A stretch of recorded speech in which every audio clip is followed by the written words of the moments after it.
नमस्कार साथियों। तो चलिए आज के दैनिक जागरण में क्या खास खबरें हैं उन्हें हम लोग एक एक करके देख लेते हैं।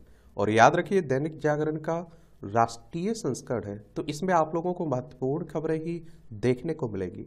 और याद रखिए आज है संडे यानी कि रविवार, तो आप सभी जानते हैं कि आज रात हम लोग 8 बजे लाइव आकर जुड़ते हैं और आप लोगों के जो सवाल रहते हैं, जो सुझाव रहते हैं, उन पर बातें की जाती है।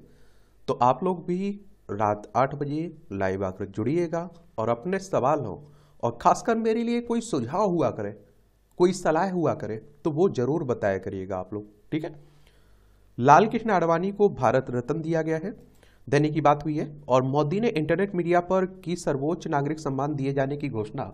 और यह भारत प्रथम की विचारधारा पर चलने वाले सभी कार्यकर्ताओं का सम्मान है, पीएम साफ कह रहे हैं। पूर्व प्रधानमंत्री वाजपेयी के बाद आडवाणी यह सम्मान पाने वाले भाजपा के दूसरे नेता हैं।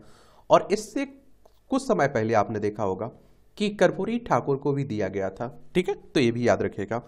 अगर हम लोग भाजपा के लाल कृष्ण आडवाणी की बात करें तो जो अभी कहते हैं कि भाजपा में सर्वोच्च पदों पर नेता है ना, ये सभी किसकी देन है? लाल कृष्ण आडवाणी की देन है। और इनका अगर आप लोग जन्म देखें तो आप देखते हैं कि 8 नवंबर 1927 में कराची बॉम्बे प्रेसिडेंसी ब्रिटिश भारत में हुआ था। और इनकी पत्नी का नाम कमला आडवाणी, जिनकी मौत 2016 में हो चुकी है। प्रतिभा आडवाणी इनकी बेटी है, जयंत आडवाणी इनके बेटा है। इन्हें भारत रत्न मिल गया और पद्म विभूषण भी मिल चुका है, ये भी याद रखिएगा।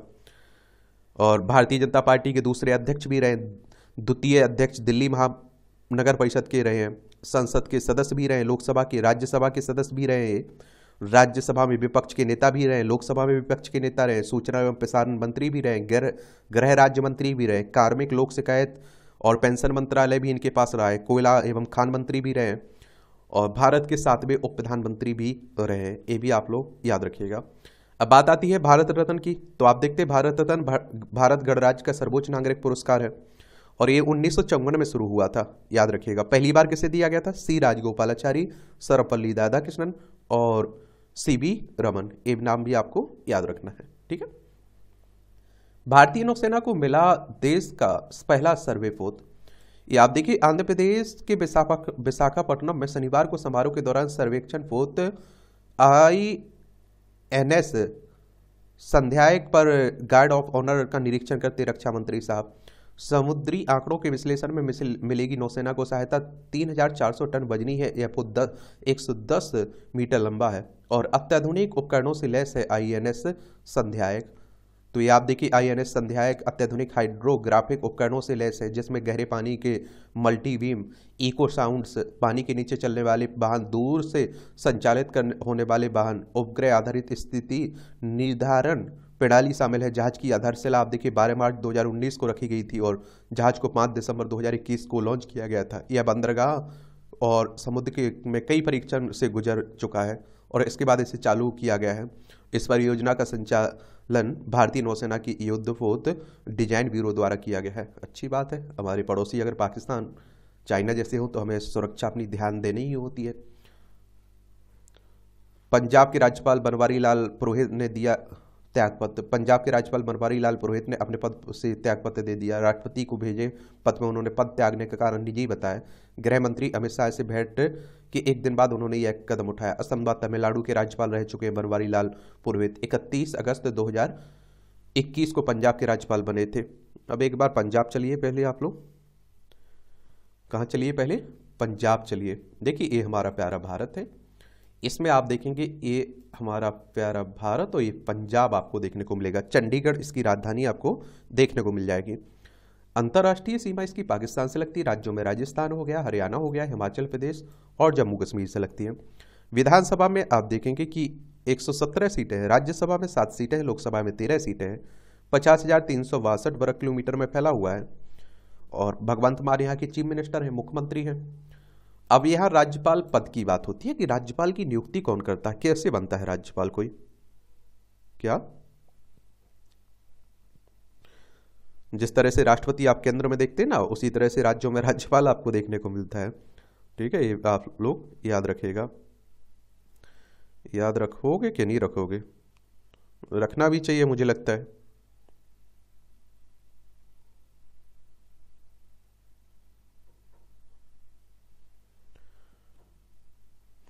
भारत के संविधान के भारतीय संविधान के अनुच्छेद किसे पढ़िए आप लोग?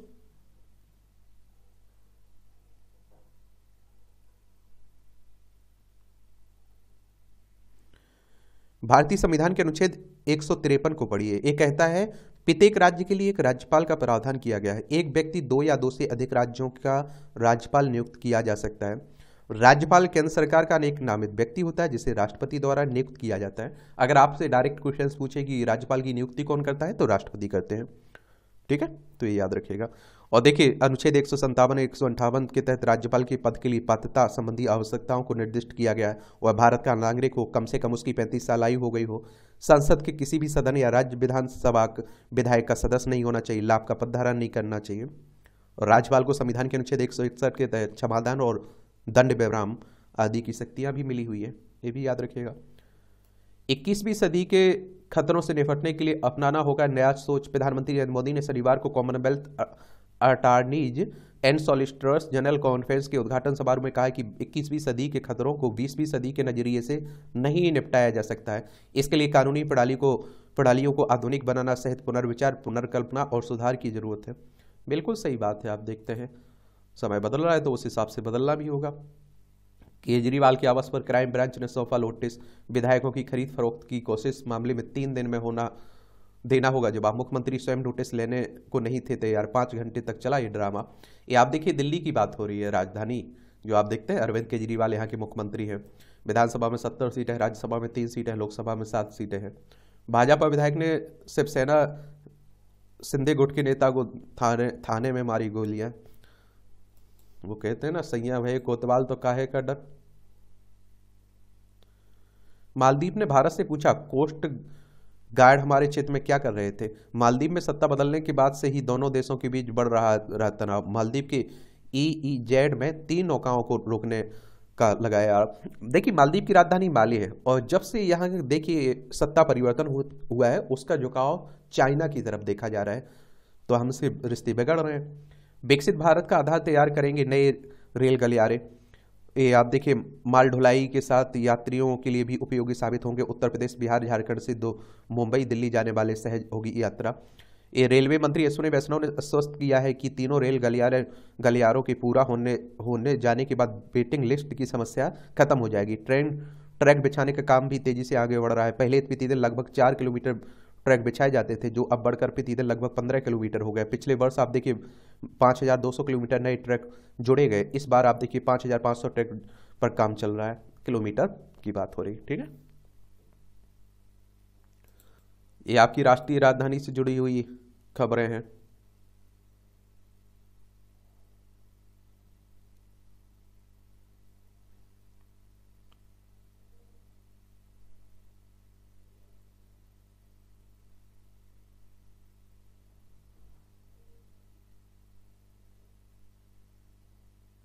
आर्थिक क्षमता से बड़े सपनों को पूरा करने का दबाव बनाना मानसिक क्रूरता है। हाईकोर्ट ने कहा मानसिक तनाव किसी भी विवाहित जीवन से संतुष्टि और शांति को खत्म करने के लिए पर्याप्त है। आजकल इस तरह के काफी आप देख रहे हैं कि मामले आ रहे हैं।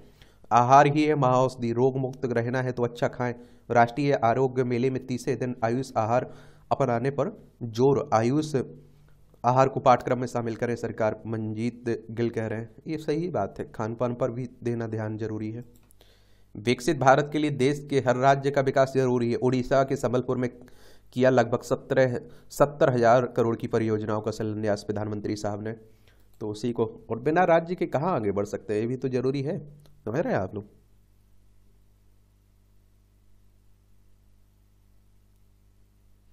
जनजातियों के लिए पहली बार हजारों करोड़ रुपए की PM जनमन योजना बनाई गई है और इसका सबसे ज्यादा फायदा उड़ीसा के गरीबों को होने वाला है, ये भी कहा जा रहा है।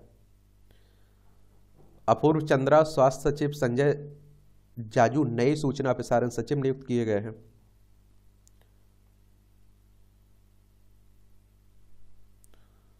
उत्तराखंड में UGC के ड्राफ्ट का विधिक परीक्षण शुरू, आगामी सत्र में आएगा बिल। मुख्यमंत्री धामी ने कहा जल्द बुलाई जाएगी कैबिनेट की अगली बैठक। ड्राफ्ट परीक्षण के बाद इससे संबंधित विधेयक सदन में प्रस्तुत किए जाएंगे। आने दीजिए, कानून बनने दीजिए, देखेंगे। और UCC यानी कि समान नागरिक संहिता का मतलब होता है सबके लिए समान कानून। अभी आप देखिए कई धर्मों में अलग रीति है विवाह की, और आप देखते हैं कि बंटवारे की अलग रीति है। संपत्ति के, तो वो सब एक हो जाएगा, ये कहा जा रहा है। देश का साइबर सुरक्षा कवच बनेगा सैन काप्स। ये चंडीगढ़ में स्थापित किया गया देश का पहला साइबर सुरक्षा केंद्र। केंद्र को देश के सभी राज्यों से जोड़ा जाएगा, पुलिस को दी जाएगी इसकी ट्रेनिंग। अच्छी बातें हैं, आजकल साइबर हमले भी काफ़ी हो रहे हैं। वेलकम मोदी, ये आप देखते हैं कि असम के गुवाहाटी पहुंचे हैं ना, तो उन्हीं के लिए आप देख रहे हैं। बंगाल के जूनपुट से रॉकेट का विक्षेपण करेगा DRDO. Defence Research and Development Organisation Bengal के पूर्व मेदिनीपुर जिले के समुद्री क्षेत्र जूनपुट से फरवरी के अंत अथवा मार्च की शुरुआत में रॉकेट का प्रक्षेपण करेगा। और बंगाल में पहली बार रॉकेट का प्रक्षेपण होने जा रहा है, जिलाधिकारी ने बताया। आप देखेंगे, एक बात आप लोगों को बताना है कि डीआरडीओ की स्थापना कब हुई थी, इसका हेडक्वार्टर कहाँ देखने को मिलेगा, ये आप लोग बताइए नीचे। और थोड़ा आप लोग देखिए, सर्च कर लिया करिएगा, आपको मालूम नहीं रहता है भैया, गूगल का सहारा लीजिए आप, लेकिन बताया जरूर करिएगा। और इस तरह से क्वेश्चंस कोई पूछता है और आप लोग बताते हैं तो आपको लंबे समय तक वो याद रख पाते हैं आप। सीबीआई आरटीआई कानून के दायरे से पूरी तरह मुक्त नहीं है। ये आईएफएस अधिकारी संजीव चतुर्वेदी मामले में कोर्ट गई थी। सीबीआई जांच एजेंसी ने केंद्रीय सूचना आयोग के आदेश को दी थी चुनौती, तो उसी की बात हो रही है। और आप देखते हैं कि जो आप लोग सूचना का अधिकार देखते हैं ना, उसी की बात हो रही है। सीबीआई की बात करें तो सेंट्रल ब्यूरो ऑफ इन्वेस्टिगेशन की बात कर रहा हूं मैं।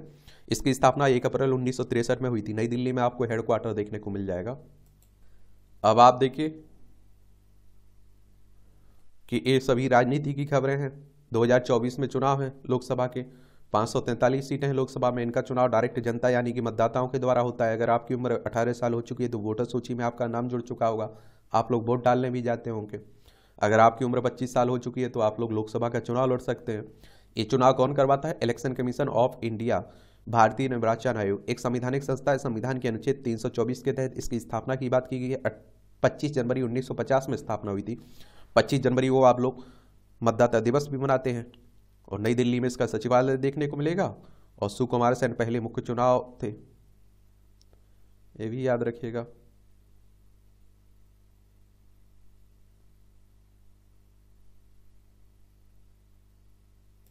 और क्या है ना, राजनीति की खबरें रहती हैं तो कोई मतलब भी नहीं रहता है, ठीक है। ये स्वयं सेवक से रहे हैं, आरएसएस के से जुड़े रहे, उप प्रधानमंत्री तक इनका सफर रहा है। तो आप लोग देख सकते हैं किन की बात हो रही है, लाल कृष्ण आडवाणी साहब की हो रही है। भारत रत्न देने की सराहना, नेताओं ने कहा यह राष्ट्रीय नायक को सम्मान है। अब देखिए उनके नेता को मिला है तो नॉर्मल सी बात है। और भारत रत्न पाने वाले 50वें शख्सियत हैं आडवाणी साहब, ये भी याद रखिएगा। 2 लोगों को मिला भारत रत्न 2015-14 एक में, 1998, 1990, 1963, 1991 में भारत रत्न पुरस्कार केवल 2 व्यक्तियों को दिया गया। 4 साल तक किसी को नहीं मिला पुरस्कार। 2020 से 2023 के बीच यह पुरस्कार किसी को नहीं दिया गया। अंतिम बार 2019 में दिया गया था। 1955 में बदला नाम। 8 जनवरी 1955 को राष्ट्रपति आदि की अधिसूचना के माध्यम से इसका नाम बदलकर पद्म विभूषण, पद्म भूषण, पद्मश्री कर दिया गया है। पहले 2 पुरस्कार भारत सरकार ने 1954 में 2 नागरिक पुरस्कार भारत रत्न और पद्म विभूषण स्थापित किए थे। बाद में इसे 3 वर्गों में बांटा गया था, पहला वर्ग, दूसरा वर्ग और तीसरा वर्ग। एक बार में 4 लोगों को मिला पुरस्कार। भारत रत्न के लिए एक वर्ष में केवल 3 लोगों को प्रदान करने की व्यवस्था है, लेकिन 1999 में इसे 4 लोगों को दिया गया था।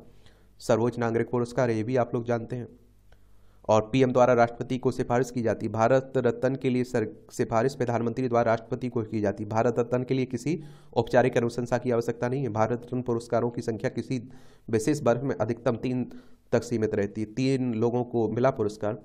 ये आप देखिए, आखिरी भारत रत्न 2019 में प्रणब मुखर्जी को प्रदान किया गया था। इसके साथ ही यह पुरस्कार मरणोपरांत भूपेंद्र कुमार हजारिका और नानाजी देशमुख को प्रदान किया गया था। 1997, 1992 और 1991, 1955, 1954 में भी एक वर्ष में 3 व्यक्तियों को भारत रत्न पुरस्कार दिया गया था। पहली बार 3 लोगों को पुरस्कार मिला।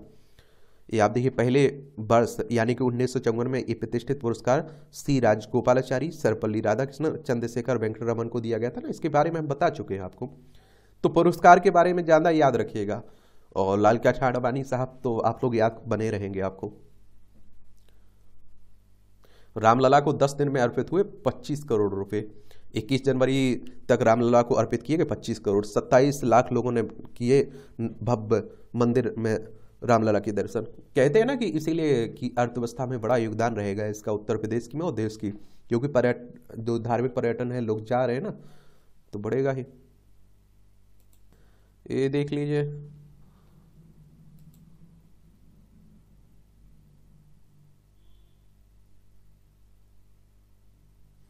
पश्चिमी विक्षोभ फिर सक्रिय, कई राज्यों में हो सकती है इससे बारिश।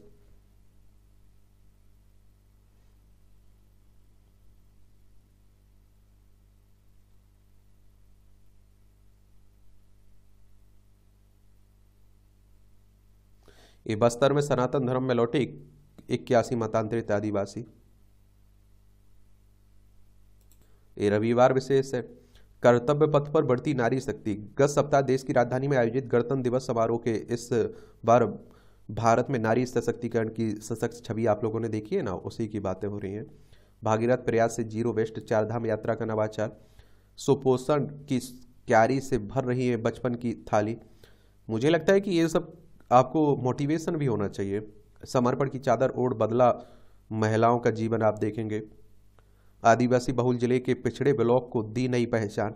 ये आप देखिए, मध्य प्रदेश में धार जिले में जनपद पंचायत अधिकारी जिम्मी बहती खेती पर काम कर रहे आदिवासियों के बीच पहुंच सरकारी योजनाओं की जानकारी देती है। मैं आप लोगों से कहता हूं, आप लोग पढ़े लिखे हैं, आप लोग जागरूक हैं, आपको योजनाओं के बारे में मालूम है, तो आपका कर्तव्य है कि आप नीचे पहुंचाइए। कोई आपसे मिलता है, आपके परिवार के लोग हैं या आपके आसपास के लोग हैं, तो आप बता सकते हैं। बहुत सारी योजनाएं हैं जिनका फायदा हमारे देश के जो गरीब हैं, जो जागरूक नहीं, उन्हें नहीं मिल पाता है। और तो ये ध्यान रखा करिएगा थोड़ा।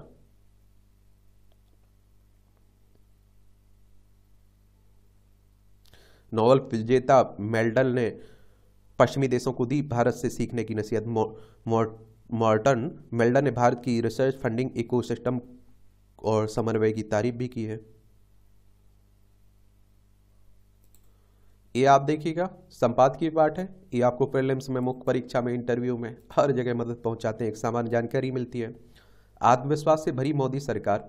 ये अंतरिम बजट मोदी सरकार के इसी भरोसे को रेखांकित कर रहा है कि वह तीसरी बार सत्ता हासिल कर रहे हैं। अब आप देखते हैं कि कई बार मैंने आप लोगों से बोला है कि बार बार बजट लिखे जाते, बजट पर आर्टिकल लिखे जाते। एक बार हम लोगों ने देख लिया, इसके बारे में बहुत अच्छी तरह से जान लिया है। अब आपको पढ़ना है तो इसकी PDF टेलीग्राम पर डाल दूंगा, तो वहां से जाकर आप लोग पढ़ सकते हैं इस आर्टिकल को, ठीक है। और फिर वही आलोचना सरकार की विपक्ष करेगा ही। और लेकिन आप देखते हैं कि ये सत्ता पक्ष की बात हो रही है। मुख्य अतिथि तलाशने की समस्या। मुख्य अतिथि की व्यस्तता का ऐसे किया जाता है जैसे यदि वह कुछ देर और ठहर गए तो सब कुछ थम जाएगा। ये हास्य बैंक कसा जा रहा है, देख लिया करिएगा। पिछले लोकसभा चुनाव में 50% से अधिक वोट पाने वाले दलों की सांसदों की बात करें तो भाजपा को आप देखिए 224 सदस्यों को 50% से अधिक वोट मिला था। DMK को 19, कांग्रेस को 18, YSRC को 13, JDU को 11, शिवसेना को 10, बसपा को 8, तृणमूल कांग्रेस को 6, लोजपा को 6, सपा को 5। सम्मोहन का अर्थ है विमुग्धता या अवचेतन मन की वह प्रक्रिया है जिसके अधीन जीव आत्मदशा को विस्मृत कर स्वयं को से नियंत्रण खो देता है। यह भी इसे सिद्ध करने के लिए तंत्र मंत्र आदि कई साधन है, किंतु यह सम्मोहन का निकृष्टतम रूप है और वस्तुतः सात्विक सिद्धा ही प्रगाढ़ होकर सम्मोहन का रूप धारण करती है। अतः सम्मोहन सात्विक वृत्तियों से उत्पन्न श्रद्धा का सुखद और स्वाभाविक परिणाम है। गोपी और ग्वाल बालों का भगवान श्री कृष्ण के प्रति सम्मोहन ऐसा ही था और वे उनके नैसर्गिक रूप, सौंदर्य और लोकोपकारी लीलाओं से स्वतः आकृष्ट होते थे। चलिए, अच्छी बातें हैं ये तो लिखते। भारत रत्न आडवाणी। कुछ समय पहले जब सामाजिक न्याय के पुरोधा कर्पूरी ठाकुर को भारत रत्न से सम्मानित करने की घोषणा की गई तो कई लोगों की अनुभूति थी कि इस अवसर पर लाल कृष्ण आडवाणी को भी यह सम्मान प्रदान किया जाना चाहिए। ये अच्छा हुआ कि अंततः ऐसा किया गया। लाल कृष्ण आडवाणी का योगदान केवल यह नहीं है कि उन्होंने भाजपा को एक शक्तिशाली राजनीतिक दल में तब्दील किया, उन्होंने भाजपा नेताओं की एक पूरी पीढ़ी को गढ़ने का काम किया है। इसी पीढ़ी ने ही भाजपा को एक नया आयाम दिया। निसंदेह लाल कृष्ण आडवाणी को इसके लिए भी याद किया जाएगा कि उन्होंने राम मंदिर निर्माण के लिए रथ यात्रा निकाली। इस रथ यात्रा के जरिए उन्होंने केवल, आप देखेंगे, केवल अयोध्या में राम मंदिर के निर्माण की अलग ही नहीं जगाई, बल्कि भारतीय संस्कृति और सभ्यता के प्रति अपराध बोध रखने वालों को जागृत किया। उन्होंने हिंदू समाज को अपनी आस्था और पहचान पर गर्व करना भी सिखाया। लाल कृष्ण आडवाणी राजनीतिक सुचिता के लिए भी याद किए जाएंगे।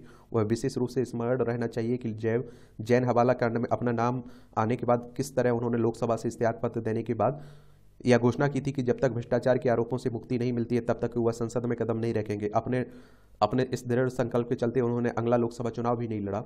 और आज जब नेता भ्रष्टाचार के गंभीर आरोपों में घिरते हैं और जहां तक जेल जाने के बाद भी त्यागपत्र देने के तैयार नहीं होते, तब राजनीतिक सुचिता के प्रति लालकृष्ण आडवाणी की यह प्रतिबद्धता एक अनुकरणीय उदाहरण है। उन्होंने विकृत और विजातीय सेकुलरिज्म को छद्म करार देकर उसकी ऐसी पोल खोली कि आज तथाकथित सेकुलर दल खुद को ऐसा बताने में संकोच करते हैं। सेकुलरिज्म को बेनकाब करके उन्होंने भारतीय राजनीति को रूपांतरित करने का जो काम किया उसकी मिसाल मिलना कठिन है। लालकृष्ण आडवाणी को भारत रत्न से सम्मानित करने पर इस तरह की आपत्तियों पर कोई मूल्य नहीं कि मोदी सरकार अपने नेताओं, अपने लोगों को ही यह सम्मान प्रदान कर रही है। यह तो चंद दिनों पहले ही उसने कर्पूरी ठाकुर को यह सम्मान दिया। और दूसरी ओर मदन मोहन मालवीय पूर्व राष्ट्रपति प्रणब मुखर्जी को भी भारत रत्न से विभूषित कर चुकी है। ऐसा कर मोदी सरकार ने यह रेखांकित किया है कि उसके मन में दूसरी विचारधाराओं के प्रति भी सम्मान है। यह भावना अन्य दलों और विशेष रूप से कांग्रेस को भी दिखानी चाहिए, क्योंकि उसकी सरकारों ने गांधी परिवार के सदस्यों को तो भारत रत्न देने में तत्परता दिखाई, लेकिन तनिक भी भिन्न विचारधारा वाले नेताओं को यह सम्मान देने के लिए आगे नहीं आई। इस क्रम में उसने अपने ही दल के कई दिग्गज नेताओं की अनदेखी की। यही एक तथ्य सरदार पटेल, डॉक्टर अंबेडकर, मौलाना आजाद आदि को भारत रत्न गैर कांग्रेसी सरकारों ने प्रदान किए हैं। आत्मनिर्भर निकाय। मध्य प्रदेश के सबसे समृद्ध और देश के सबसे चर्चित नगर निगमों में से एक इंदौर नगर निगम में मुख्यमंत्री डॉक्टर मोहन यादव ने शुक्रवार को नगरीय निकायों के संदर्भ में महत्वपूर्ण बात कही है। उन्होंने नगरीय निकायों से आत्मनिर्भर बनने का आह्वान करते हुए नई व्यवस्था दी है। अब विकास प्राधिकरण की तरह नगर निगम भी आवासीय योजनाएं बना सकेगा और इस अर्थ में यह पहल अत्यंत महत्वपूर्ण है। यदि इसका ठीक से क्रियान्वयन हो सकेगा तो नगरीय निकाय आर्थिक रूप से संपन्न होते हुए आत्मनिर्भर बन सकेंगे। और वस्तुतः अब तक आवासीय योजना को लेकर यही होता आया है कि शहरों में विकास प्राधिकरण आवासीय योजनाएं विकसित करते हैं और उससे आय अर्जित करते हैं। योजना विकसित करने के बाद इसे संचालन के लिए नगरीय निकाय को सौंप देते हैं। इन दोनों एजेंसियों के बीच कॉलोनियों का विकास अधर में अटक जाता है। कई बार अधूरी सड़कें, अपर्याप्त बिजली लाइनें और पेयजल एवं पानी निकासी संबंधी योजनाएं आदि अधूरी रह जाती हैं और आवासीय योजनाओं का हस्तांतरण हो जाता है। इसका खामियाजा उस योजना में अपना आवास खरीदने वालों को उठाना पड़ता है। बात केवल योजनाओं के विकास की ही नहीं है, बल्कि नगरीय निकायों को आत्मनिर्भर बनाने की भी है।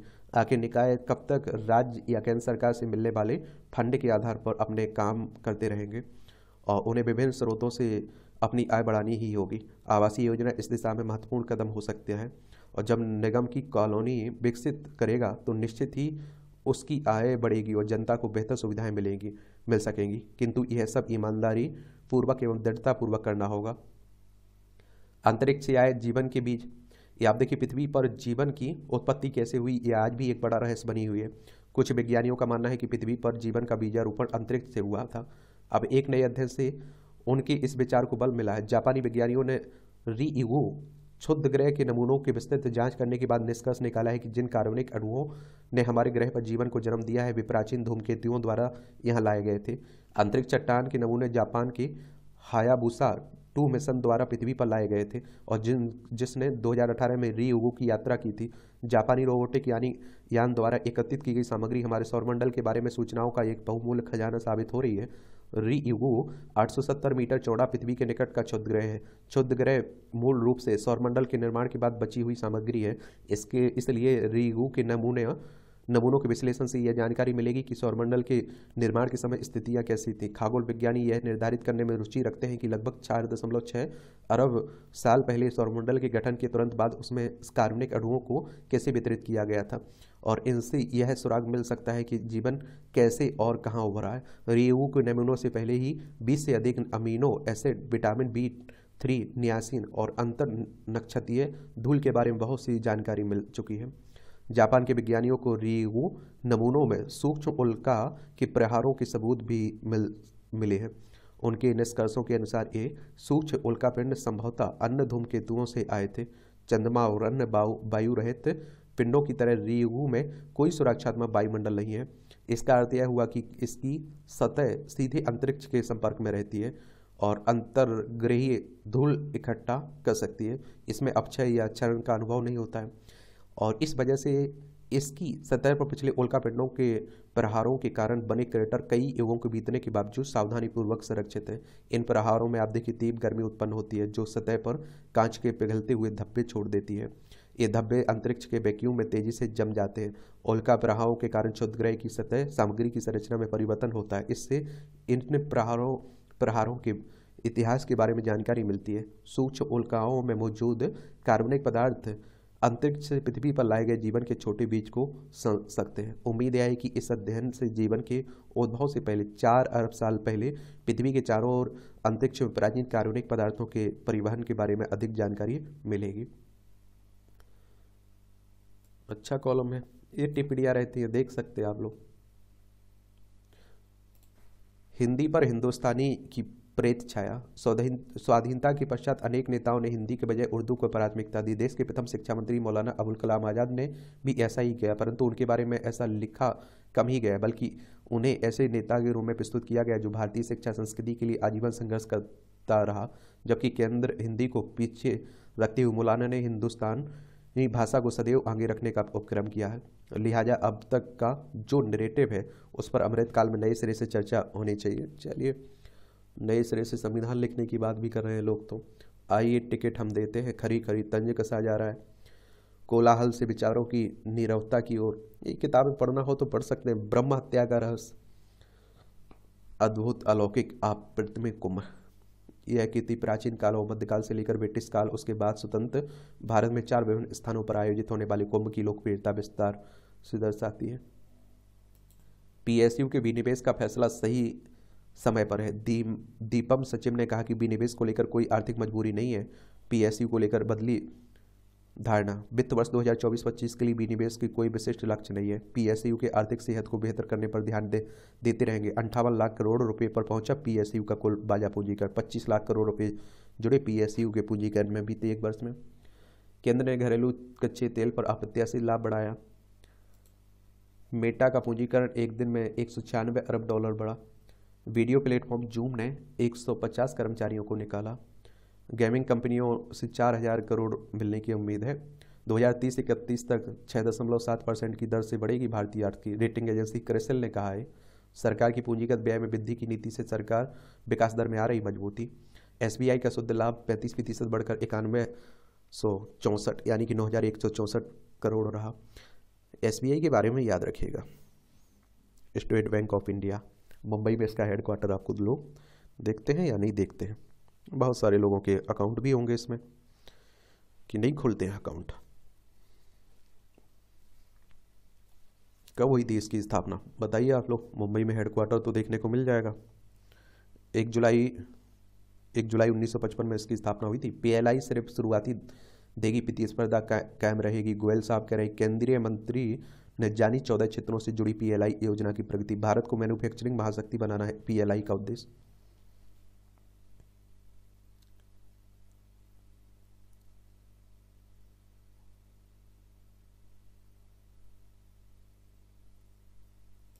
ये अंतर्राष्ट्रीय खबरें हैं, आप देख रहे हैं कि चल ही रहा है उठापटक, बड़ा संघर्ष दुनिया में। ऑस्ट्रेलियाई सीनेट ने भारतवंशी बैरिस्टर वरुण घोष नामित किए गए हैं। ये पाकिस्तान में हिंदुओं को चुनाव प्रक्रिया में नहीं मिल रहा है उचित प्रतिनिधित्व। पाकिस्तान में हिंदू कुल आबादी का केवल 2.14% है। बड़ी संख्या में हिंदू वोटर के रूप में पंजीकृत नहीं है। ब्रिटेन की विपक्षी पार्टी हिंदुओं को रिझाने में जुटी। देखिए वहां भी हिंदू मुस्लिम होने लगा। गैर इस्लामिक निकाय पर इमरान और बुशरा को 7-7 साल की सजा हुई है। देखिए कहते हैं ना कि सिर मुड़ाते ओले पड़े, यानी कि अब देखिए इनकी पाकिस्तान के पूर्व प्रधानमंत्री इमरान खान की मुश्किलें कम नहीं हो रही हैं। कुछ भी हो सकता है इनके साथ। अमेरिकी सेनेटर कार्डिन ने भारत के साथ ड्रोन सौदे का समझौता किया है। उत्तर कोरिया ने बड़े हथियारों के साथ किया क्रूज मिसाइल का परीक्षण। भैया ये दक्षिण कोरिया, ऊपर उत्तर कोरिया। चाइना का प्रभाव है तो चाइना का जैसा हरकतें करेगा ही। आयरिश राष्ट्रवादी पहली बार उत्तरी आयरलैंड की सरकार का नेतृत्व करेंगी।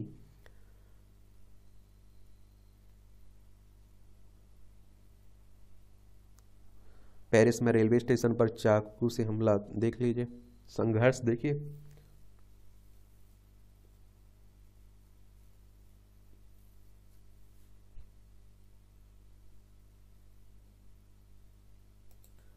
ये आपका खेल से क्षेत्र से जुड़ा हुआ है। और क्रिकेट को तो आप लोग पसंद करते हैं, तो मुझे लगता है देखते होंगे एक एक बॉल भी।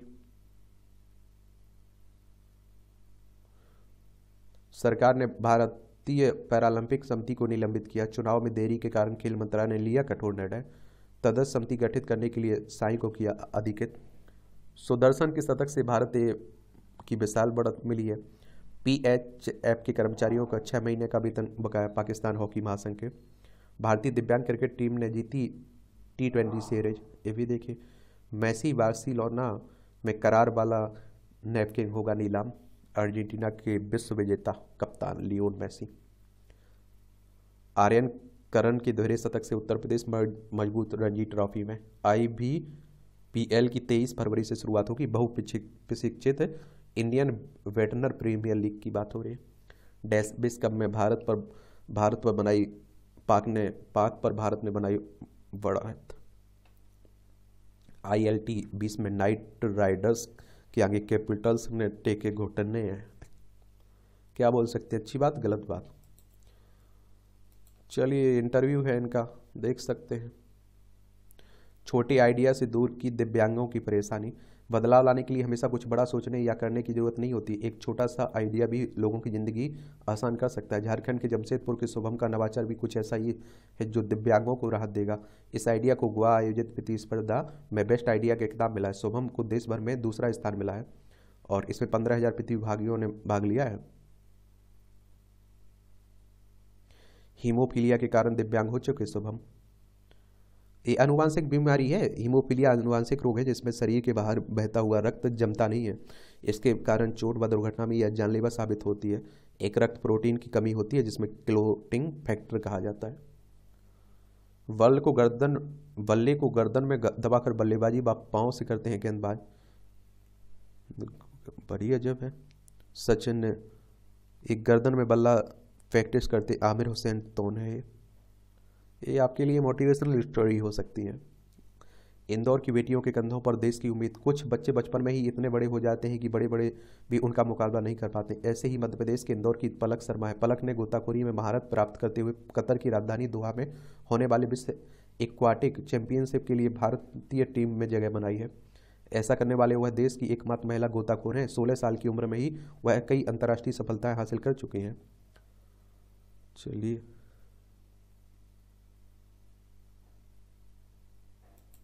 मैं कहता हूँ देखिए, इस तरह की स्टोरी रहा करें, उनसे मोटिवेशन लिया करिएगा। वीडियो तो देखकर हो गया आपका कल्याण, वो एक समय के लिए मोटिवेशन रहता है। हकीकत में जो रहती है उन्हें देखा करिएगा।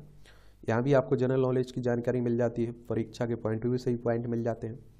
अमेरिका में चिकित्सा इतिहास का सबसे लंबा ऑपरेशन शुरू हुआ 1951 में। आज ही के दिन शिकागो में अब तक का सबसे लंबा ऑपरेशन हुआ था। इसमें 4 दिन लगे थे। 58 साल की गार्टुड लिवानडोंस्की की ओवरी से 135 किलो वजनी सिस्ट को हटाने के लिए ऑपरेशन किया गया था। सिस्ट के कारण गार्टून का वजन बढ़कर 280 किलो हो गया था। गुस्साई भीड़ ने चोरी चोरा पुलिस थाने को लगा दी थी आग। 1922 में आज ही कांग्रेसी नेताओं को पुलिस द्वारा पीटे जाने की खबर सुनकर गुस्साई भीड़ ने गोरखपुर में चोरा चोरी पुलिस थाने में आग लगा दी थी। इसमें 25 पुलिसकर्मियों की मौत हो गई थी। हिंसा की इस घटना से आहत होकर गांधी जी ने असहयोग आंदोलन वापस ले लिया था। पंडित बिरजू महाराज ने कथक नृत्य शैली को दी नई ऊंचाइयाँ। दिग्गज कथक नर्तक पंडित बिरजू महाराज का जन्म 1938 में आज ही लखनऊ में हुआ था। कथक उन्हें विरासत में मिली थी।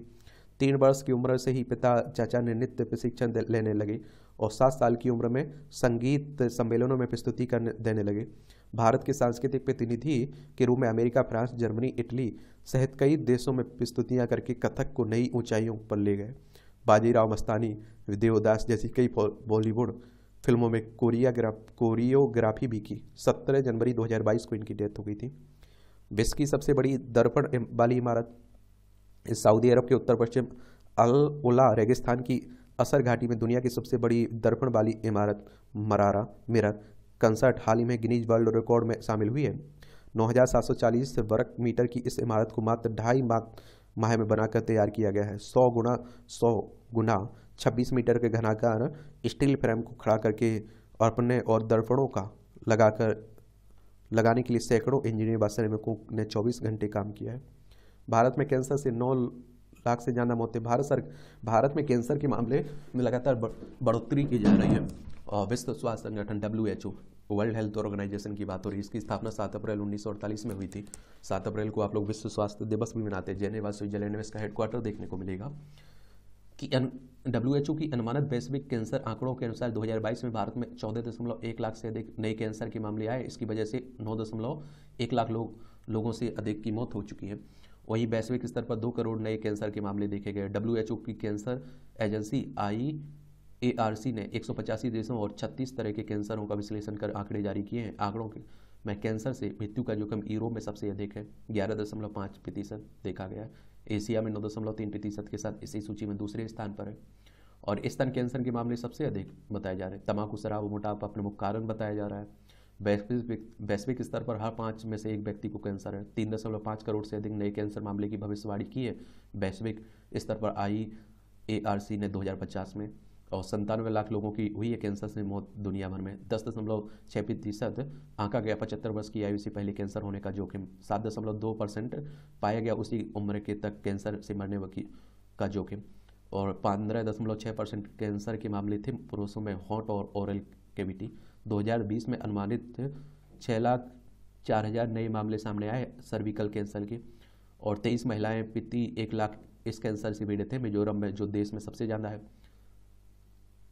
और 4.9 महिलाएं प्रति 1 लाख पीड़ित हैं डिब्रूगढ़ में, जो देश में सबसे कम है। 3,42,000 मौतें हुई वैश्विक स्तर पर सर्विकल कैंसर से।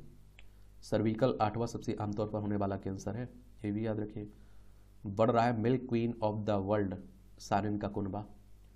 स्विट्जरलैंड की milk queen of the world कही जाने वाली सानन प्रजाति की बकरी के सीमन की देश में तेजी से बढ़ रही है। इसे वेटरनरी विश्वविद्यालय के बकरी सीमन सेंटर में तैयार किया जाता है। पहले 1.5 लाख सीमन डोज की प्रति वर्ष खपत हो रही थी, अब यह बढ़कर 2 लाख तक पहुंच गई है। 5 से 6 गुना दूध देती है ये स्विट्जरलैंड की बकरी भारतीय प्रजाति की तुलना में। 1.5 लाख डोज प्रति वर्ष सीमन थी खपत, अच्छी बात है। 15 माह में 2 बार प्रजनन भी करती है। भारत में मानसिक बीमारी की सेल्फ रिपोर्टिंग 1% से भी कम है।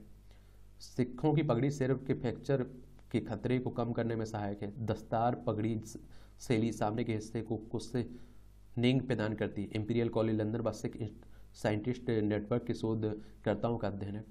ये आप लोगों को बताऊं, कोई ना कोई रीजन जरूर रहता है इस तरह के। अब आप देखिए, हम लोग बरगद को पूजते हैं और पीपल को आपने देखा होगा गन्ना काटने की कहा जाता है, उसमें ऐसे होते हैं, भगवान होते हैं, कोई कहता है कुछ होता है। तो देखिए, पीपल आप सभी जानते हैं 24 घंटा ऑक्सीजन देता है, समझ रहे हैं आप लोग। तो बचाने के लिए चाहे वो साइंटिफिक तरीका अपनाइए, चाहे धार्मिक तरीका। अब जैसे कहते हैं कि पेड़ के नीचे रात में नहीं सोना चाहिए, नीम के पेड़ हो या किसी और, कहते हैं भूत रहते हैं उन पर, नहीं, वो ऑक्सीजन सोखता है रात में। खाद्य पदार्थों में मौजूदा प्रिजर्वेटिव आंतों स्वस्थ बैक्टीरिया को कर सकते हैं प्रतिभा। अनुसंधान कर रहा है। बहुत अधिक कबाब खाने के बाद किया 9,999 पर कॉल, ये लंदन की घटना है। यमंजा उत्सव ब्राजील, उरुग्वे सहित कई देशों में वार्षिक यमजावा उत्सव श्रद्धा व उल्लास पूर्वक मनाया गया। इस अवसर पर श्रद्धालु समुद्र तट पर जुटे। समृद्धि की देवी माने जाने वाले यमजा को विधि पूर्वक पूजा अर्चना की। इस क्रम में श्रद्धालुओं ने पुष्प, फल, शहद आदि से युक्त टोकरियां समुद्र में अर्पित की। श्रद्धालुओं का यह दृश्य उरुग्वे की राजधानी मॉन्टेविडियो स्थित रामीरेज समुद्र है। यह उत्सव 2 फरवरी को मनाया जाता है ना। ये आप देखिए, मूवियों से जुड़ी खबरें पढ़ना हो तो पढ़ सकते हैं।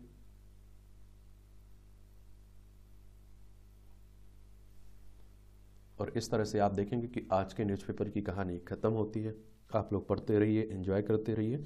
आपका कोई सवाल हो मेरे लिए, सुझाव हो तो जरूर बताया करिएगा। मेरी तरफ से शुभकामनाएं हैं। ईमानदारी से अपनी तैयारी करिए और आगे बढ़िए। धन्यवाद।